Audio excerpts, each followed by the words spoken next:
દેશની સીમાઓ માતાના વસ્ત્ર સમાન છે. તેનું રક્ષણ કરવું દરેક ભારતીયની ફરજ છે. ભીષ્મ પિતામહ. નમસ્કાર દર્શક મિત્રો, સરહદ ન્યૂઝ ચેનલમાં આપનું સ્વાગત છે. હું અનિતા ગોસ્વામી. હવે જોઈએ સમાચાર વિસ્તારથી.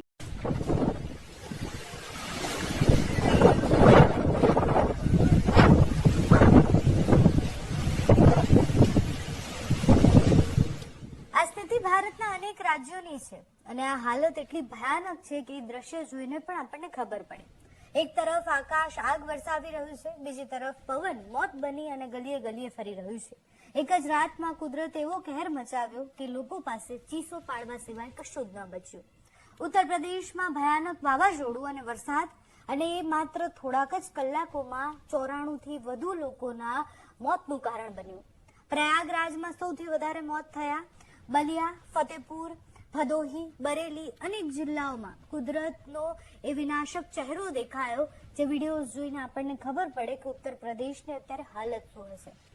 60 થી 70 કિલોમીટર પ્રતિ કલાકની ઝડપે પવન ફૂંકાયો, ઘરોની છતો ઉડી ગઈ, વૃક્ષો રસ્તા પર પડી ગયા, અનેક લોકોના જીવ ગયા એવા સમાચાર આવ્યા. લગભગ 50 ફૂટ સુધી ઉપર એક વ્યક્તિ ઉડ્યો. એટલે બરેલીની એ ઘટના છે જે વિડીયો તમે શરૂઆતમાં જોયો. બરેલીમાં એક યુવક ટીન સ્ટેન્ડ પાસે ઉભો હતો અને હવામાં ઉડતો એનો વિડીયો વાયરલ થયો. 50 થી 100 મીટર દૂર ઉડીને એ પડ્યો. વિડીયોમાં દેખાય છે અને વિડીયો જોઈને માણસના રૂવાણા ઉભા થઈ જાય.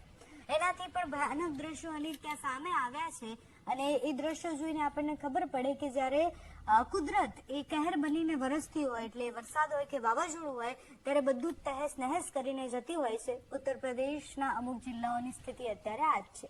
પહેલા ઉત્તર પ્રદેશથી જે વિડીયો સામે આવ્યા છે, જે પ્રતિક્રિયાઓ સામે આવી છે, તેના પર કરીએ નજર.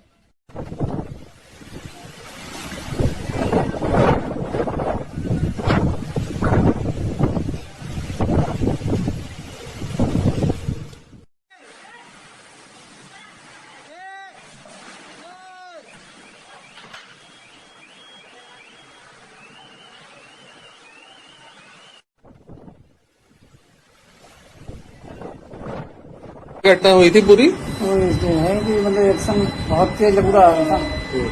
लकूरे के सामने ऊपर मतलब 30-40 फीट ऊंचा चले गए। हमें ना पता कहाँ गिरे, क्या हुआ।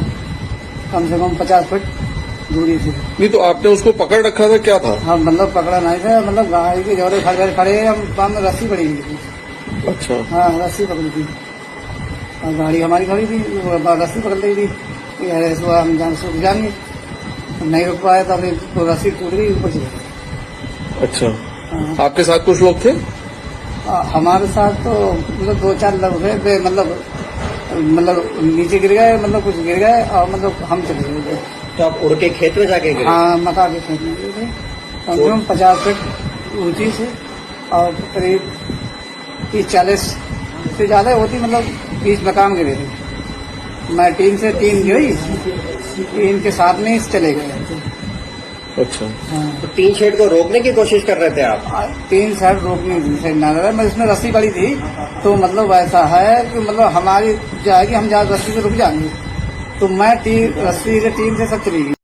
રાજસ્થાન, હરિયાણા, મધ્યપ્રદેશ, ઉત્તર ભારતના મોટાભાગના વિસ્તારો આજે ભઠ્ઠી બની જાય તેવી પરિસ્થિતિ છે. જેસલમેરમાં તાપમાન 46 ડિગ્રીને પાર પહોંચે તેવી સંભાવના છે. 48 ડિગ્રી સુધી તાપમાન જલ્દી પહોંચી જશે એવી ચેતવણી હવામાન વિભાગ દ્વારા પણ આપવામાં આવી છે. જોકે ગુજરાતની પણ એવી જ સ્થિતિ છે. ગુજરાતમાં પણ અત્યારે ભયંકર ગરમી પડી રહી છે. આગામી દિવસોમાં વાવાઝોડા સાથે વરસાદ આવશે એ આગાહી કરવામાં આવી છે. ઉત્તર પ્રદેશની ભયાનક ઘટનાઓ પછી હવે જ્યાં પણ અત્યારે ભારે પવન ફૂંકાઈ રહ્યો છે કે જ્યાં પણ અત્યારે વરસાદ પડી રહ્યો છે, ત્યાં ધીરે ધીરે બધું જ શાંત થાય એ આશા રાખીએ.